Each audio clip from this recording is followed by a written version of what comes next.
հազիվ էր Վահագն Խաչատուրյանը ընտրությունների մասին խոսել, արդեն սկսեց ընտրարշավը։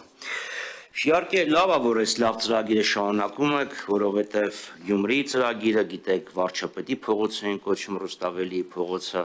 կառուցվեց, հետո էլի նոր ծրագիր մշակվեց, գումարը բերվեց եւ դա շարունակեցիք իրականացնել։ Իհարկե շատ ճիշտ է։ Դիլիջանի մասին, այո, սկսեց Ռուբեն Վարդանյանը, որի ազատելու պահանջը ինչ-որ կառավարությունից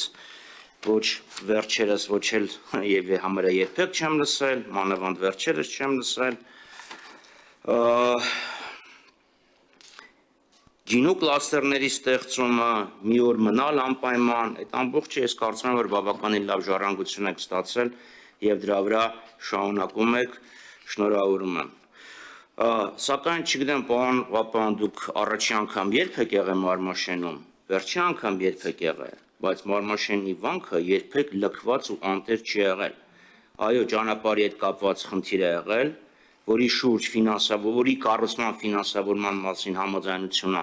եթե ոչ 17-18 թվականի սկզբին արդեն ձեռք բերված է եղել, իսկ կողքու այգու վերանորոգումը եւ տաղավարների տեղադրումը սկսվեց իրականացվել 2018-ի վաղ գարնանը, մարտ, ապրիլ ամիսներին։ Դրանից բացի անվճար ապահովագրություն ասեցիք, ես չգիտեմ, ենթադրում եմ, որ սա լեզվի սայթաքում ա եղել, որովհետև ուրիշ խնդիր ա, որ ինձնից եւ ձեզանից արդեն 2 ամիս է 10,800 դրամ եք պահում, բայց ես այն օրը գնացել էի ատանաբուժան, մարդիկ ասեցին, չգիտենք, այս մեխանիզմը ոնց է աշխատում։